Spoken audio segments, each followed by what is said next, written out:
All right. I think we are live. Looks like Megan dropped a message in the chat, so must be good to go.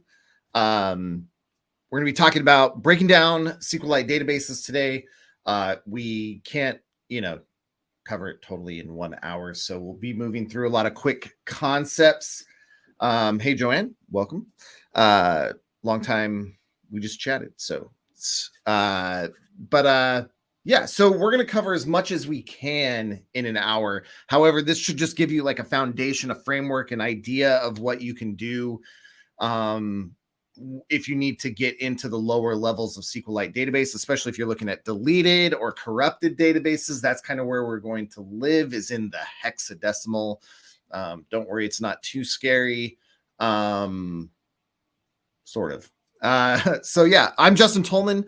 I work for Xtero. Xtero, if you haven't heard of them or been on one of my presentations, we publish FTK. So like a 2-second history lesson, Xtero bought Access Data. So Xtero owns FTK. We got a lot of big things coming, but my job is to basically give these presentations and talk forensics with people.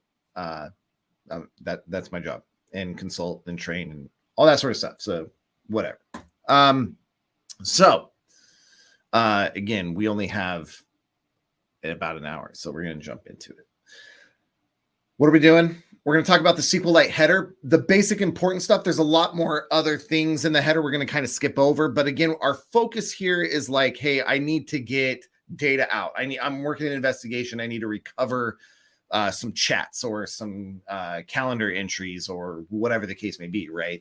And that's the cool thing about SQLite, is it's a consistent container for many different types of artifacts across all different types of platforms. Yeah, but we're going to be focusing just on most of the data recovery aspects of it, again, due to the limited amount of time.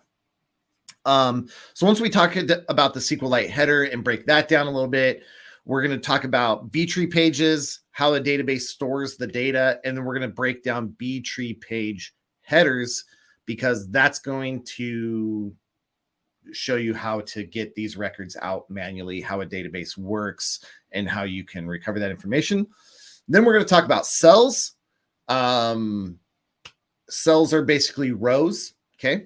One cell holds one row of a table. So these are your entries. It could be a chat, a calendar, a browser record, whatever the case you may be looking at. A cell is a row. So we want to know how to recover rows out of these.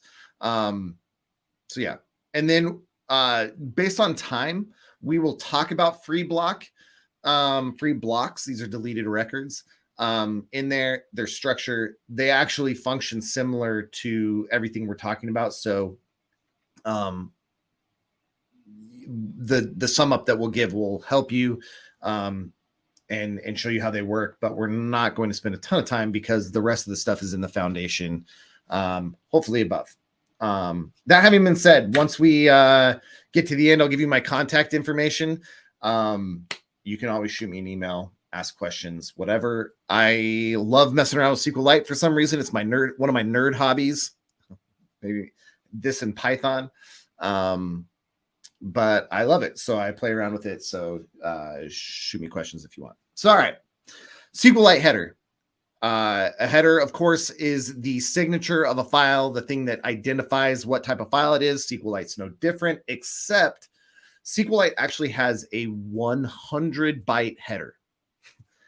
And that's true, but it's also kind of a misnomer in that the way that we think of a header is like a JPEG, FFD8 or whatever, right? That anytime a file starts with that, a computer is going to identify that file as a JPEG.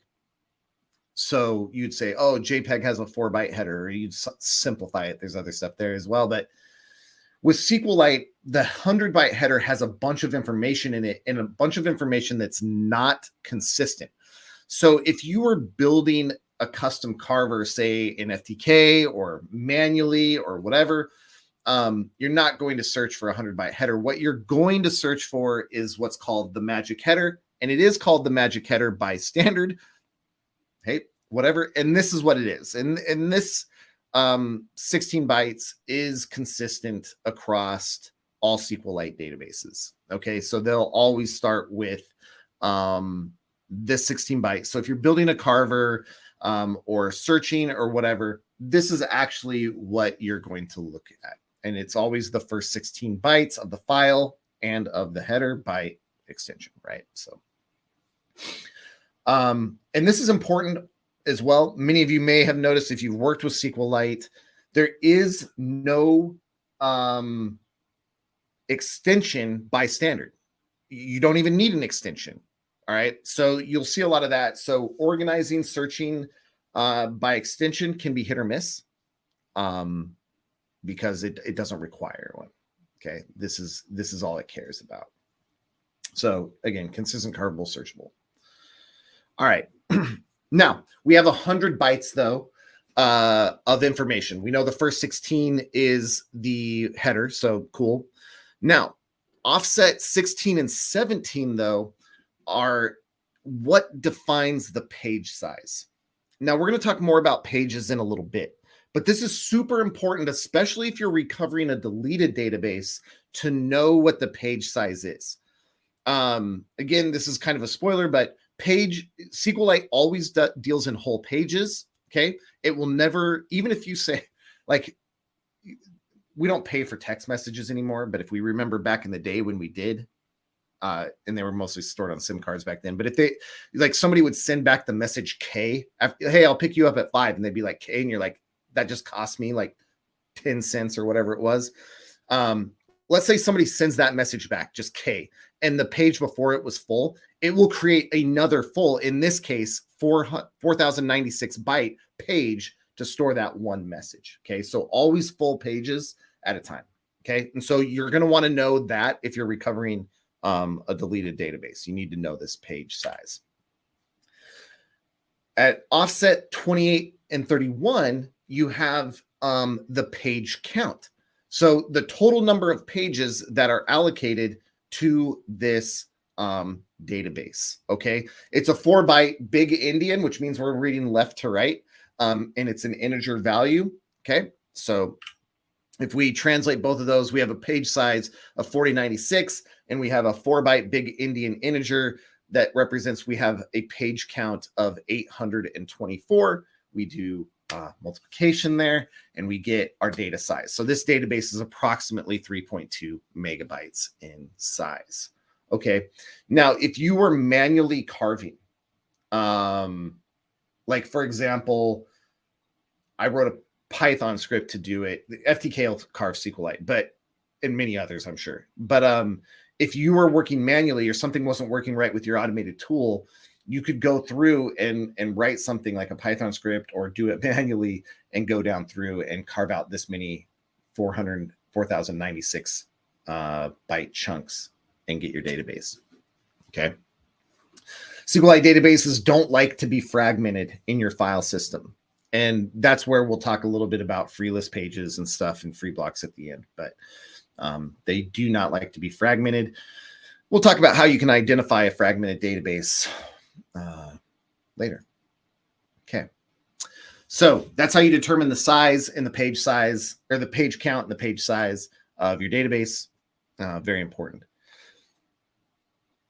SQLite databases for resiliency, we're not going to get into it too much. Use either write-ahead logs or rollback journals. If you are looking at recovering that, or maybe you've done a search or something in the hex and you found rogue messages that don't look like they are part of the database, their structure doesn't look right.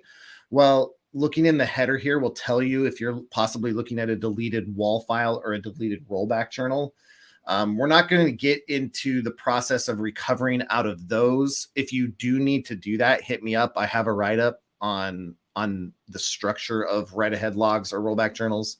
But you can tell in this one, because it's 0101, it's a rollback journal. And this is basically, is it using a rollback journal for read and write? You know, they have two things here. So it's a rollback. If this was 0202, it would be a wall. You shouldn't ever see a conflict here. Typically, these should be the same.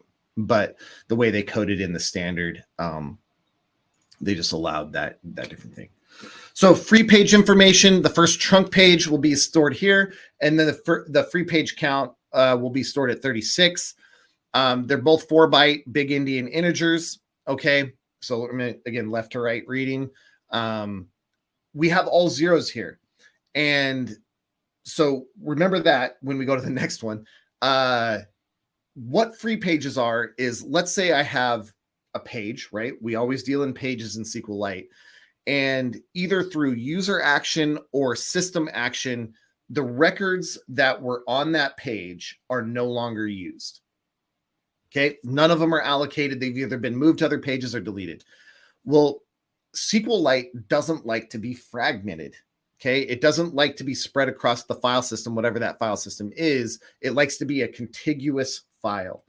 And so by default, SQLite will hang on to those unused pages so that, when I send another message to Joanne, it doesn't have to create a new 4096 page, byte page. It's already there. It'll say, hey, I have this free page that's available to be used. It's filled with unallocated stuff.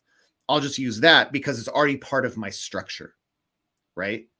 And so these free pages can be useful if they exist in the database for finding unused deleted records that the user can't access through the database or anything like that, but you can go find forensically. Now, why is it 0, 0? It could be that I haven't deleted anything, the database is small enough, or auto vacuum is enabled. And having auto vacuum enabled and knowing where to look to check to see if it is will explain a lot about what you are seeing. So if you don't see any free pages on a database that is super heavily used and super old being, it's, been in use for a while, check this offset at offset 64 within the header. And if auto vacuum is enabled, whenever a free page is created or like all the records are removed from a free page, auto vacuum will clean up that free page and actually remove it. Okay. Keeping it efficient. All right. Efficient space wise for the device. Okay. So if you're not seeing free pages, you may have a database that most likely is auto vacuum enabled, and you can tell whether it's enabled by this 4-byte section here. Okay.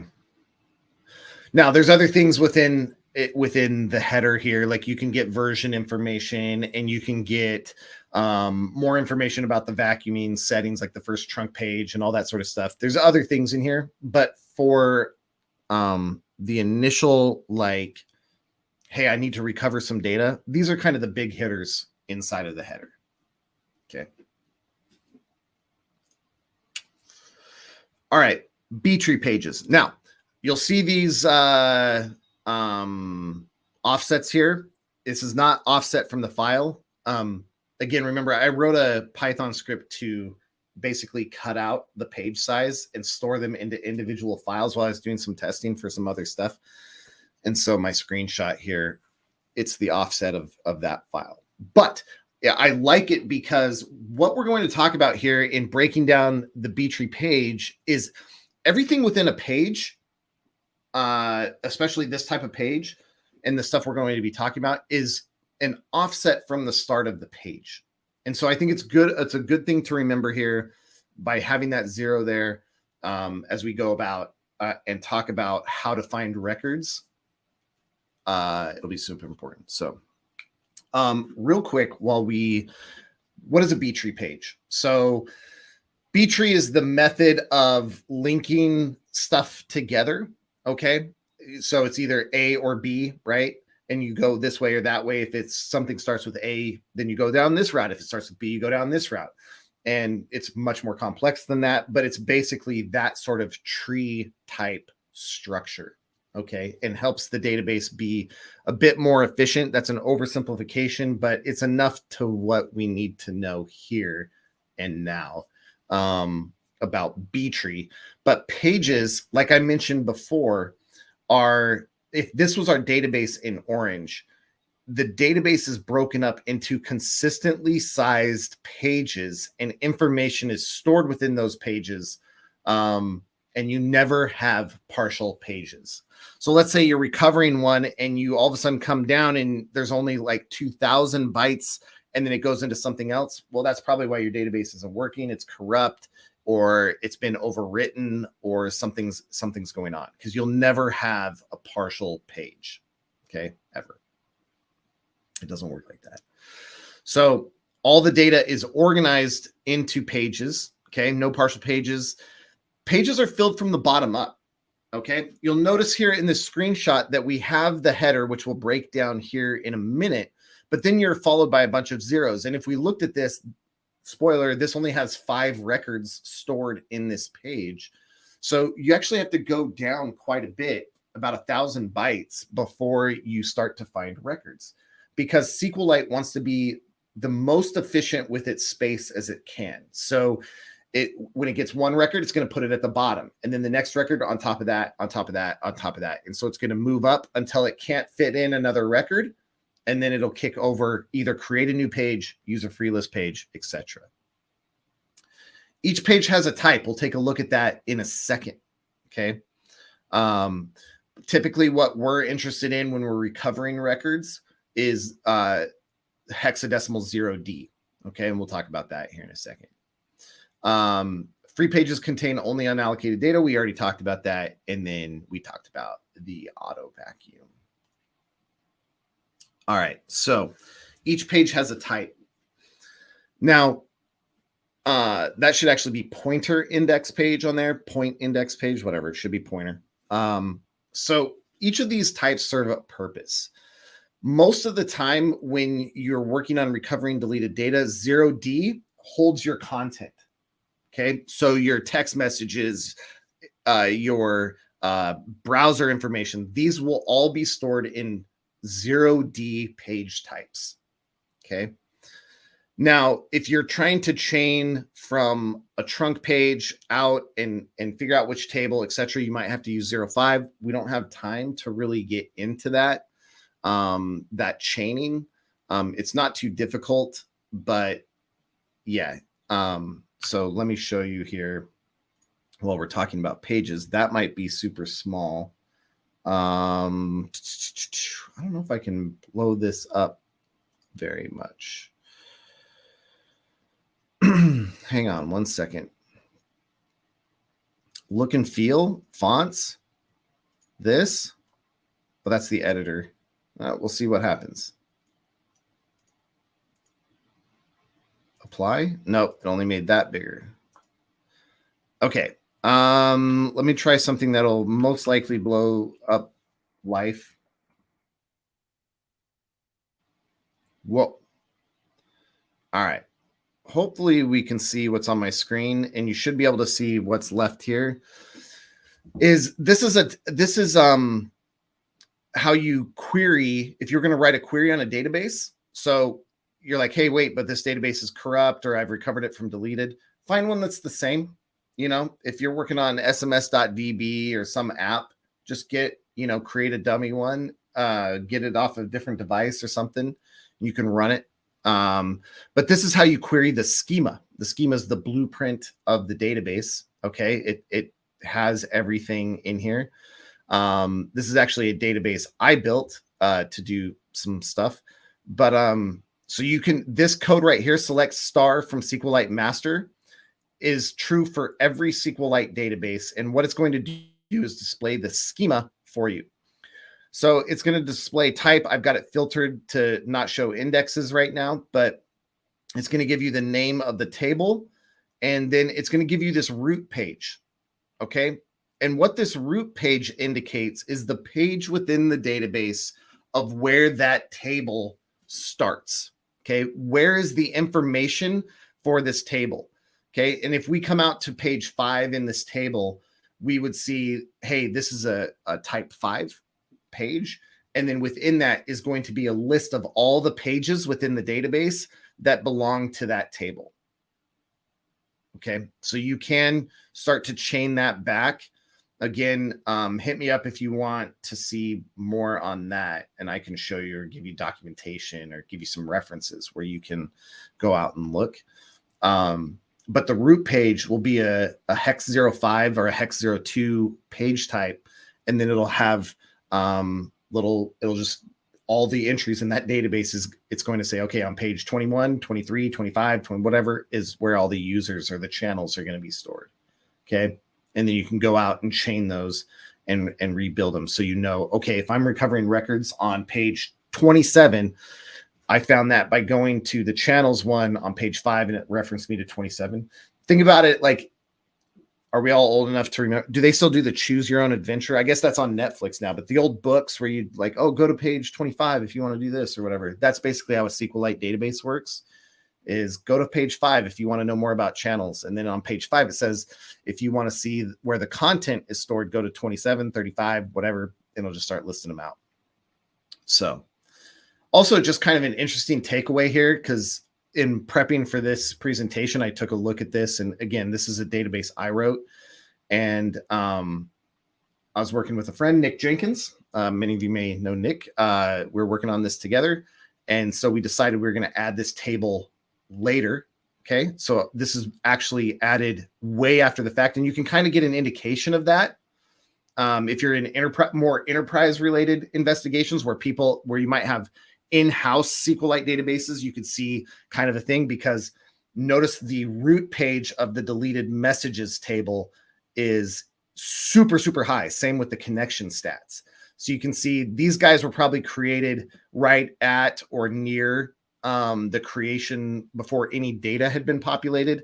And then these guys, the database had been in operation for a while. And then we decided, oh, hey, we want to track deleted messages and connection stats. And so they were added in later. And so their root pages are way high, way far down in the database. Kind of an interesting observation. So if you were, again, in a more enterprise setting, you could tell maybe some not necessarily tampering, but somebody added stuff way after operation had started in there. Anyway. All right. Now, where is that thing? We're going to do that. We're going to close that. Okay.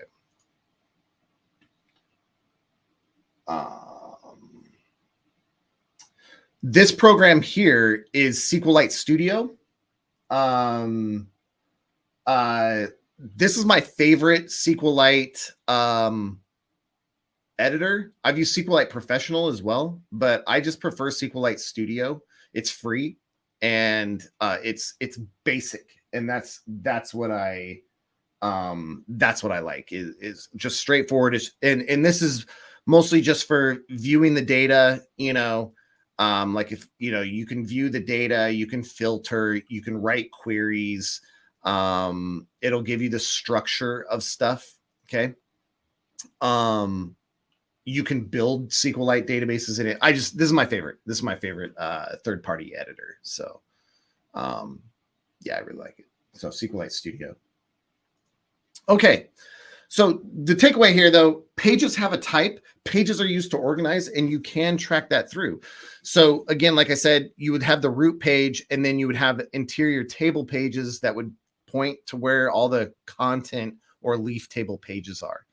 So when you're looking at data, you're looking for pages with the 0D page type. Okay. Now, typically, you're not going to search it that way, right? What you're going to do is you're going to do some sort of search on like a phrase. Okay. Gun. I don't know. And you're going to get a hit in hex. And you're going to be like, oh, hey, look at this is a message in the table in a SQLite database. And I didn't recover this. And so you're going to see, okay, hey, this is SQLite structure. Well, what you can do once you get that hit is slowly scan up. And as long as your pages or your hex viewer is in a 16-byte array like you see here, you can pretty much just watch this left-hand column. And then what you want to look for is a 0D. Now, can a 0D appear here? That's not it. Yeah. But after this presentation, you're going to kind of have an idea of what the page header should look like. You'd be like, okay, that doesn't really track, or you can look over here as well. And but what you're doing is looking for a 0D. And then once you find that page type, okay, hey, that's the start of the page. And then you could like maybe highlight and custom carve out that page. And you can assume 4096 on most of your apps 4096 is the page size, but you could also go up and try to find the SQLite header. Just don't lose your spot type thing. Anyway, there's ways to do that that are not hard. So you can go up and find that. And that marks the start of the page. And that's going to help you rebuild the structure here as we go on. Okay. So the first free block is also indicated. This is an offset from the start of the page. So, 0954, and we would count that many bytes down from right here, from the start of the page. A free block is a deleted record within a page. So I send a message to Sam, and I say, hey, let me send you the links to the docs or whatever, right? And then I'm like, oh, wait, I don't want to do that. So I delete it.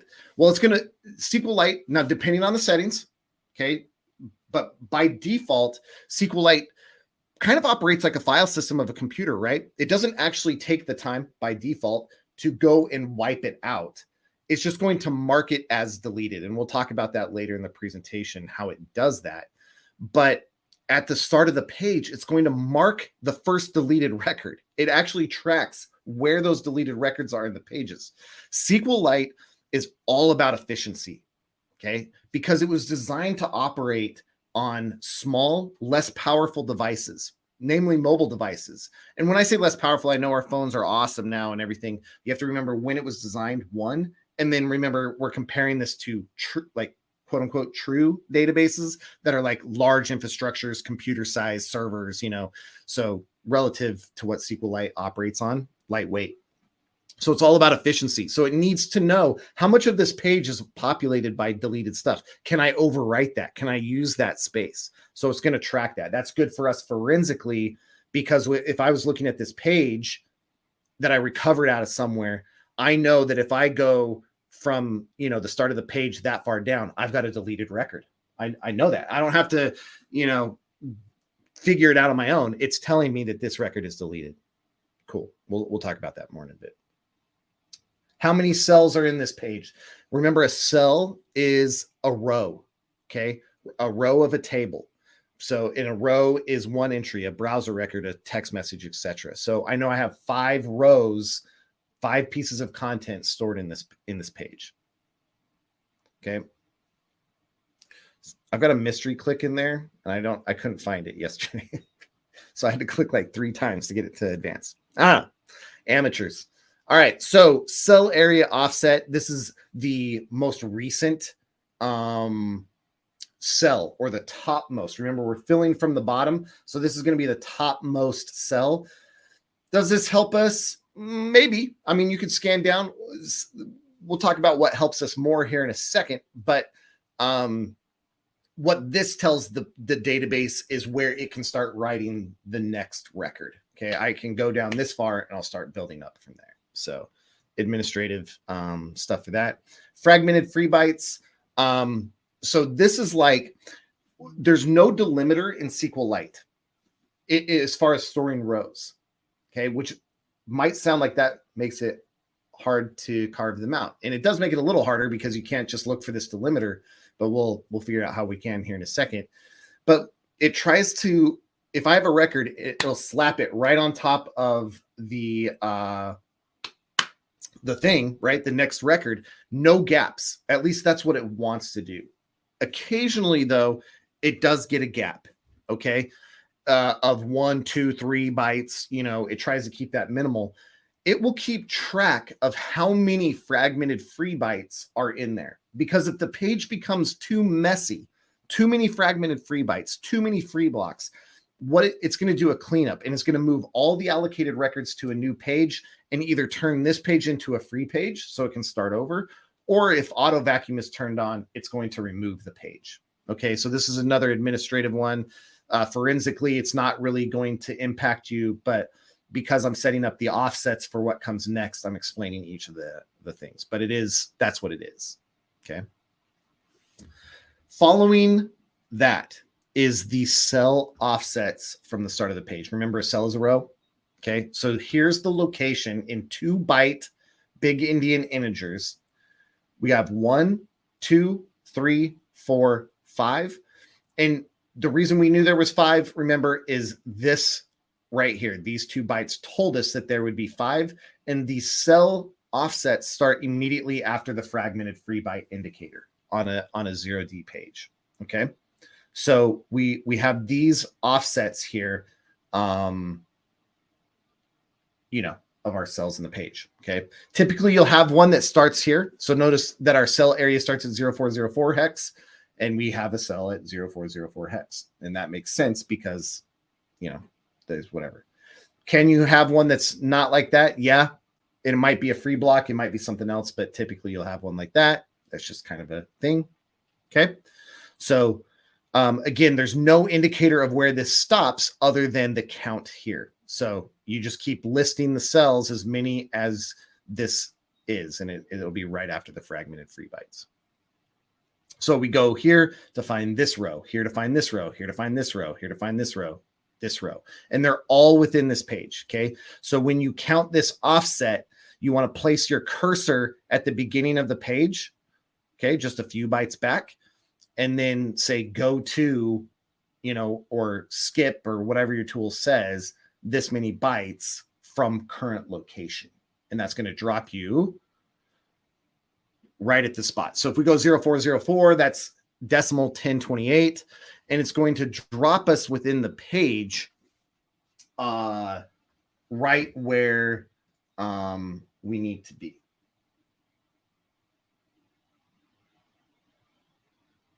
Okay. So, yeah, so here we are at 1028, and we have our first byte here, and, you know, we go, and we can see our content here. And this is where, honestly, this is where you're going to start. I'm coming like structured down, like how the database works. But a lot of times when you're working on this, you're going to run a search most likely. You know, hey, I've searched for the word hope, just because that's what I got here. You hit on this in the hex, and you're like, well, wait a minute, I don't have this information, isn't in my stuff. I may not even have this database. What I'm looking at this looks like SQLite information. This looks like a text message. Okay, so at this point, like I said before, the easiest way to start to put this together is to scan up a little bit till you get to this 0D that you can see at the top of the screen. Okay, now I know I'm at the top of the page.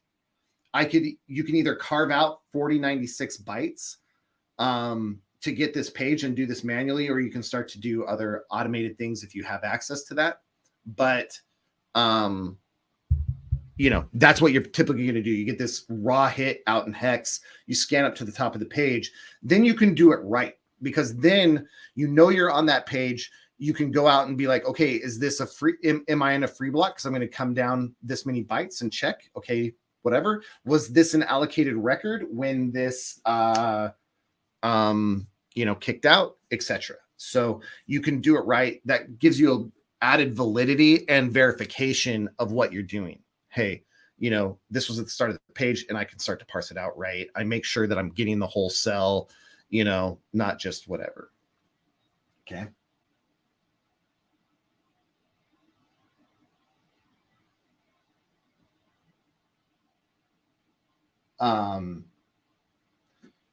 Yeah, John, absolutely. There's a book,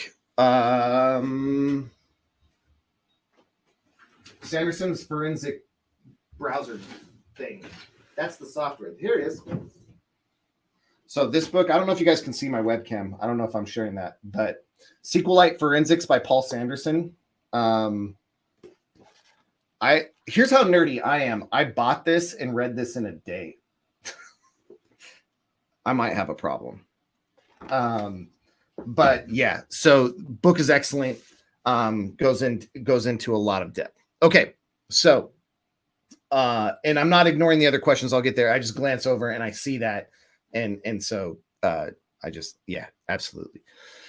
Okay, so here we are down at the cell. We've now found our row. Okay, we've been up at the page. We've dropped down. We're here. Okay, so what do we do now? So, variable length integers. Okay, variable length integers or variants are big in SQLite. And they, if you've never seen them before, they take a little bit of getting used to. But once you learn some tricks, it's not so bad, sort of.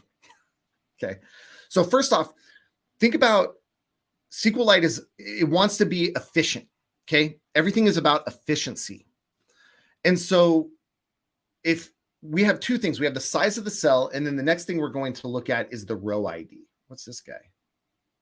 I don't know what those buttons are, or what, save to collections. I don't know. Anyway, okay. So we have the size of the cell and the row ID that we're going to take a look at. The maximum size that SQLite will allow this byte count to be is 9. Okay. So it doesn't sound like much. Same with row ID. You can have a maximum byte count of 9.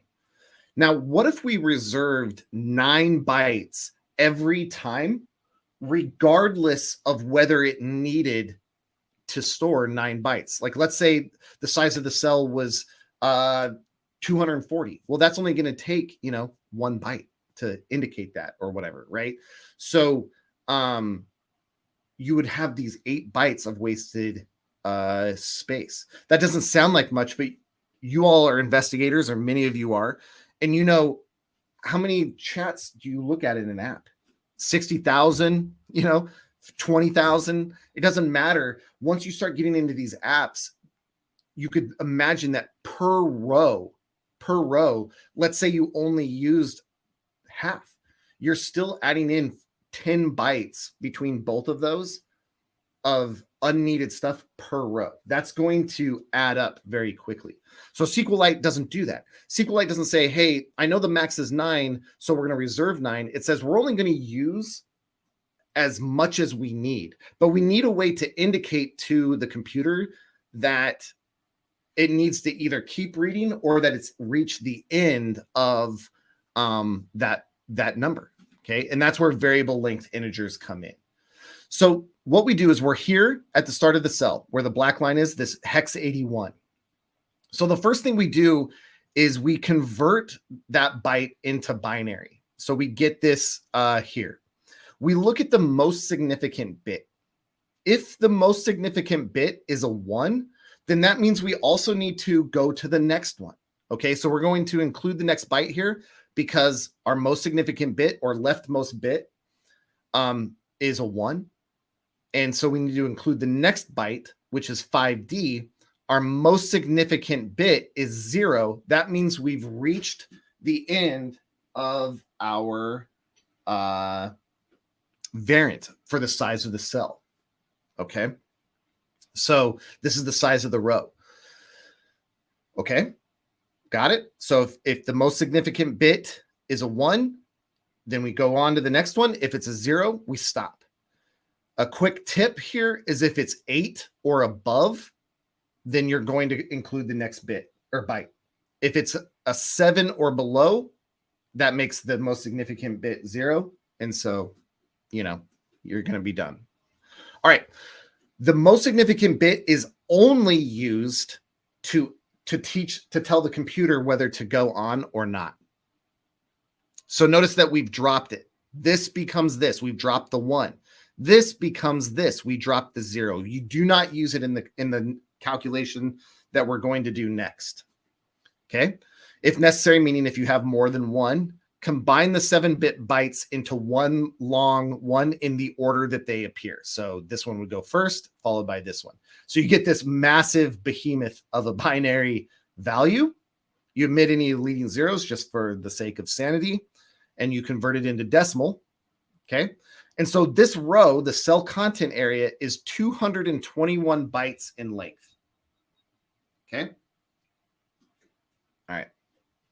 So we know the length of our data here that we're going to take a look at. Super important if you're digging through the hex. All right. Let's do one more. So immediately following the size of the cell, we have the row ID. Now, the vast majority of the time, the row ID is going to be set up to be automatically generated. Okay. automatically generated. This is just easier on the developer, easier on the programs to put stuff in. So when the row ID, the unique identifier for every row within a table, is set to auto generate, it's going to be stored right here. And again, and used from this value.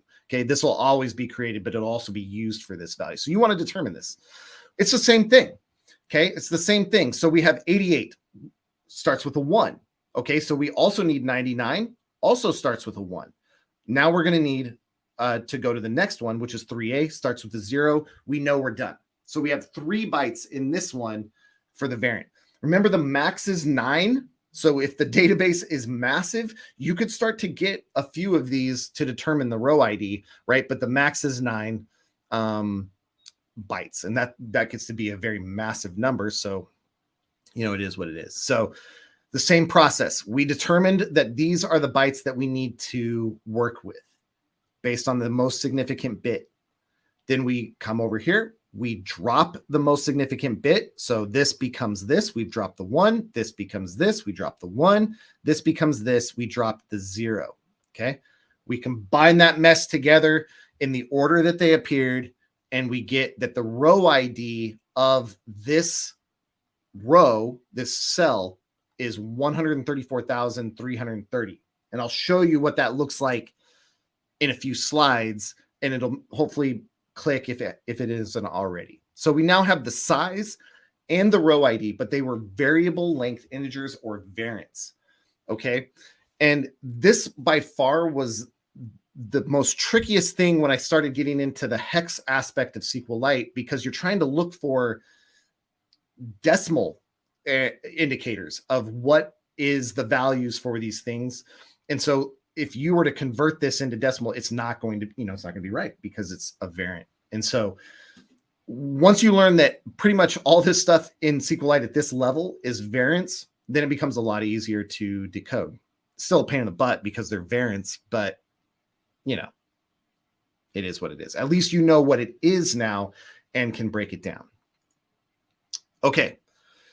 So we know the size, the chunk, right? We know the chunk of the row, the cell now, and we know the row ID, at least the row ID that it had.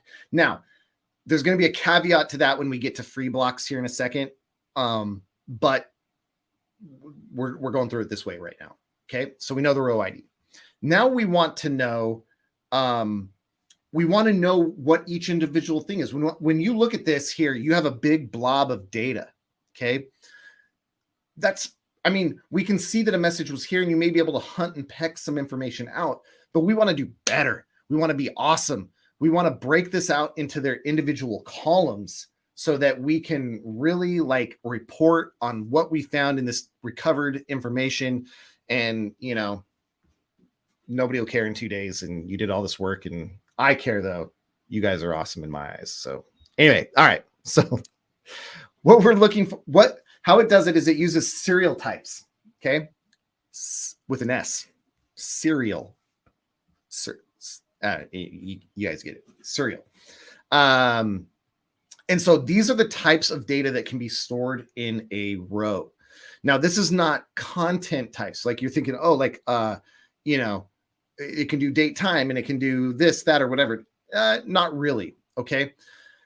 Each of these values can be one of these things. Null, okay, fine.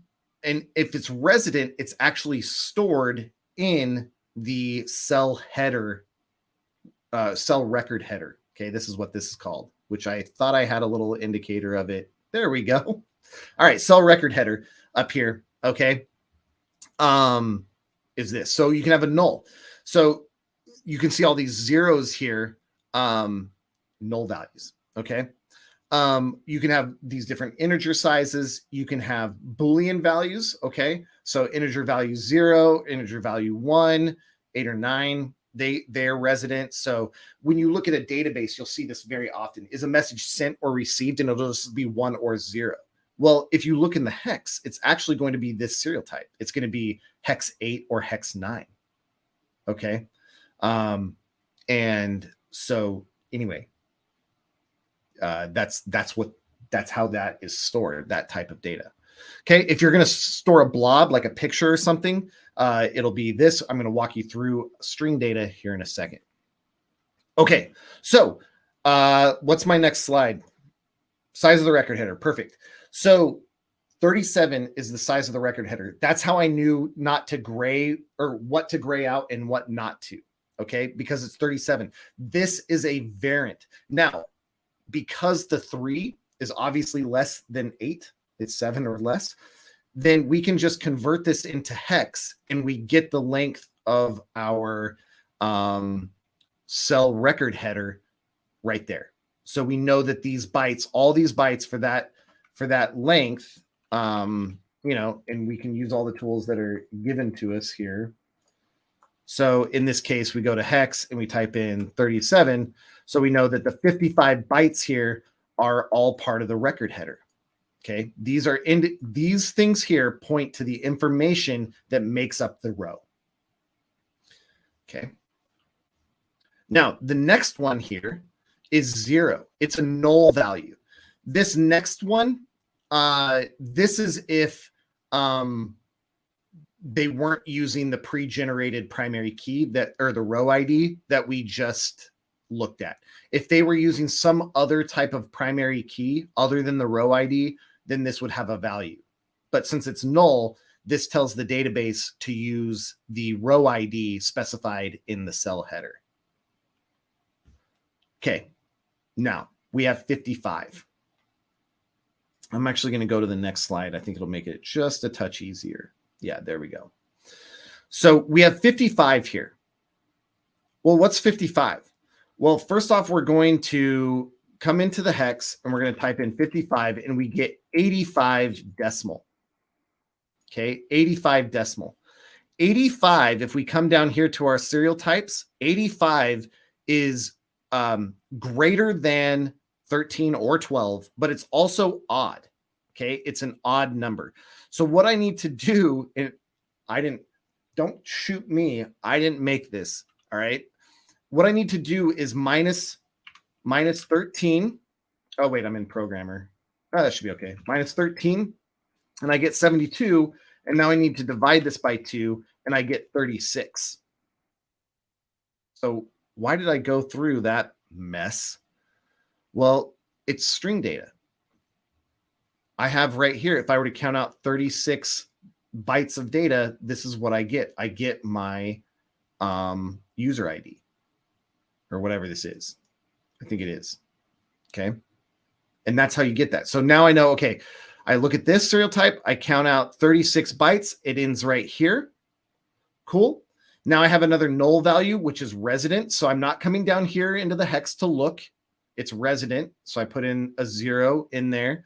Now I have 5D again. And so I calculate out, okay, I go to hex, it's 5D. I have 93. That's greater than 13 and it's odd. So I'm going to minus 13. I get 80 divided by 2. I get 40 and I highlight out 40 bytes right here. So I start at client generated content, blah, blah, blah. That's another column information in the row. And I just rinse and repeat as I go through.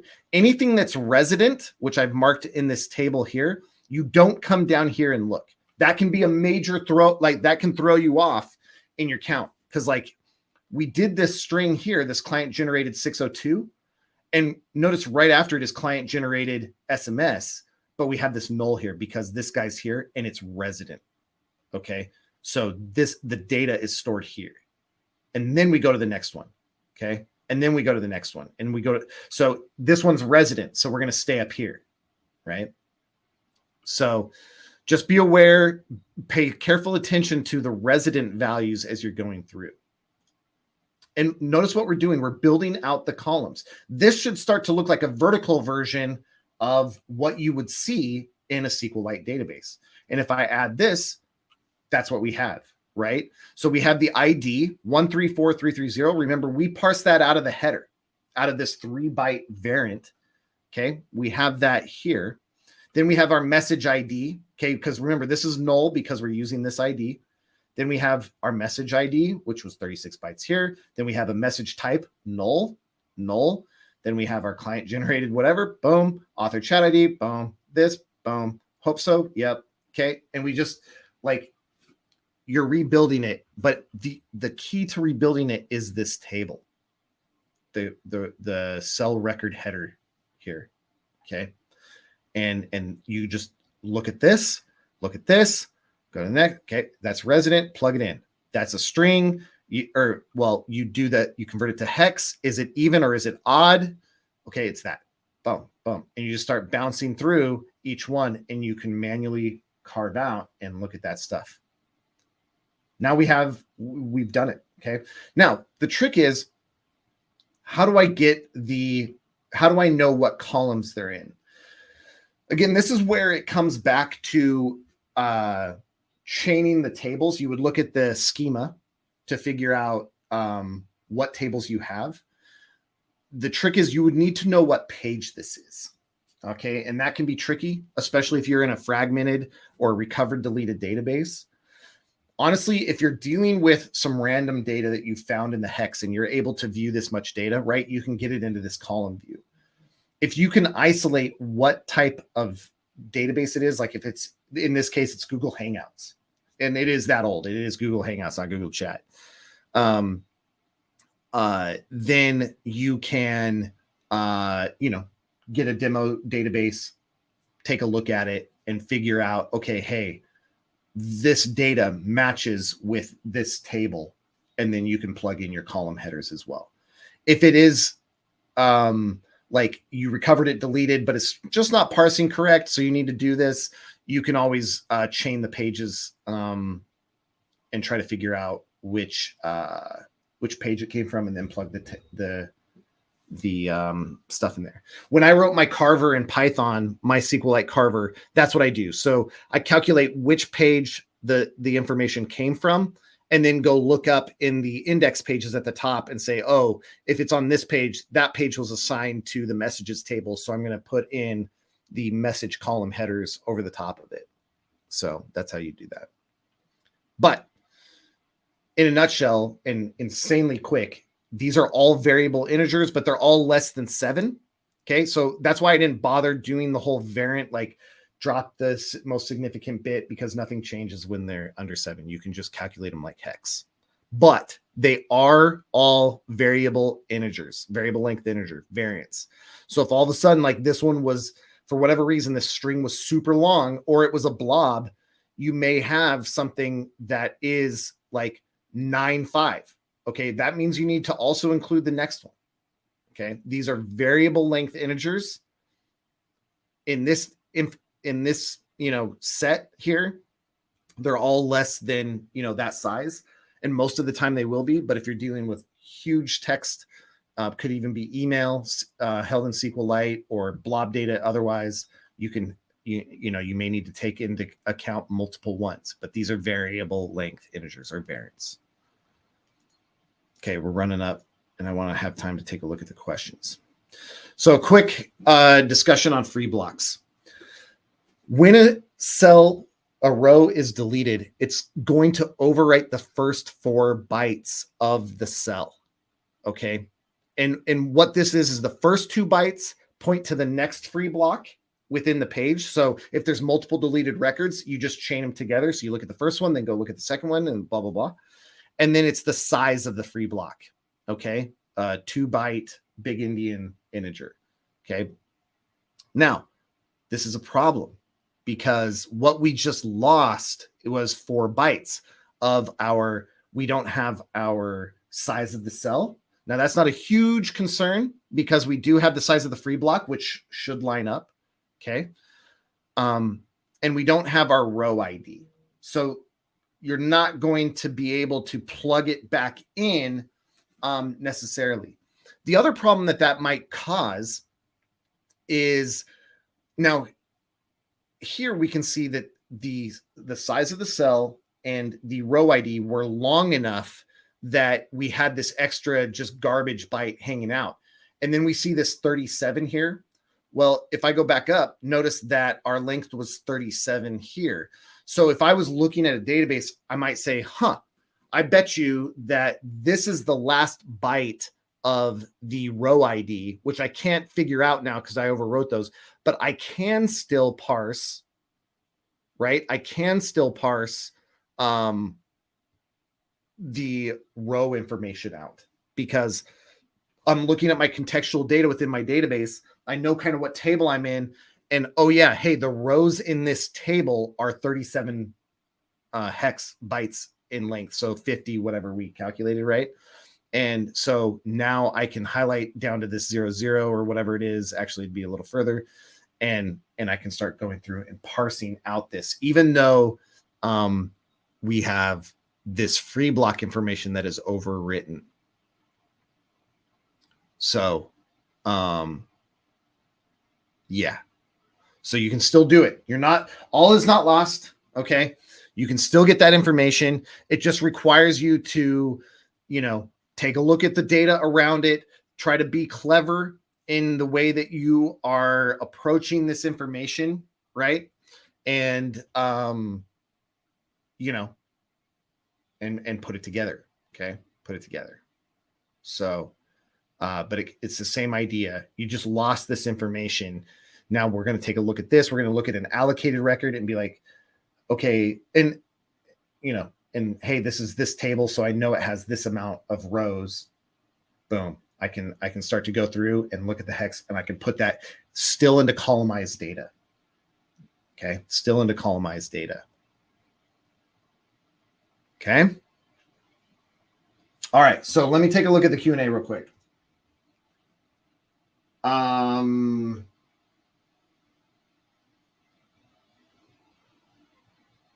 Yeah, so SQL isn't typically, I don't remember what my context was, but I think Joanne actually followed that up with the header offsets are consistent.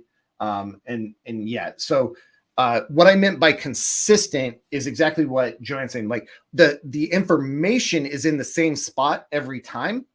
But if you were, so when you think to carve something, you're going to say FFD8, right? In JPEG is, those are the first 2 bytes, FFD8. But like if I said JPEG has a 2-byte header, but those aren't always the bytes, it's not always FFD8, how would you carve for that? You couldn't really. And so what I mean by not consistent is maybe the pages are typically 4096, but if they're not, then byte 18 or 17 and 18 are not going to be what you think they're going to be. So when you carve, the content of the offset is going to be consistent. Okay. And if you all, and maybe you can't see, but Joanne posts a link, SQLite.org. SQLite.org is the body or the standard there. And so all this information you can get there. I just try to take that information and distill it in a consumable way. Because it took me a long time to like put variants together and all that sort of stuff. And I think I humble brag, but I think I do a better job than SQLite.org does in explaining how to work with variants. So anyway, so is there a definitive comprehensive reference? Yes, SQLite.org. That is the most definitive one. It's not just a starting point. The problem with SQLite.org, maybe this is the crux of your question, is that it's really built for like programmers, computer science people, etc. And so wading through that garbage can be tough. Another reference is like was brought up, Paul Sanderson's SQLite forensics book. It's going to be forensic oriented, and he does put some stuff in here that references his tool in that, like, hey, you can write this query to do this, and you're like, well, I can't actually write that unless I have your tool. But there's a ton of good information on how to decode stuff in that book. But I should put, I've written a training manual for SQLite as well. I should put that up for, I'll get that posted, and then I'll put a link on Cyber Social Hub, and I think it'll help out. But yeah, so SQLite.org is the source. It's just kind of complicated. And then, yeah, so what program is the code? I use SQLite Studio for my editing stuff. It's my favorite. I have used Browser. It's fine. I understand everybody loves it. Or not Sanderson's one, but the free one, SQLite Browser. I have used Sanderson's. That's cool. That's not free, though. And then I've used SQLite Professional. It's fine. It's fine as well. I just like the simplicity of SQLite Studio overall. It's been my favorite for many years now. So, okay. Again, if you guys have questions, hit me up. That's my email. And then, of course, connect with me on LinkedIn. And then Justin Tolman Forensics on YouTube. And then I also have a podcast. Yeah. So thank you. And thanks for the questions.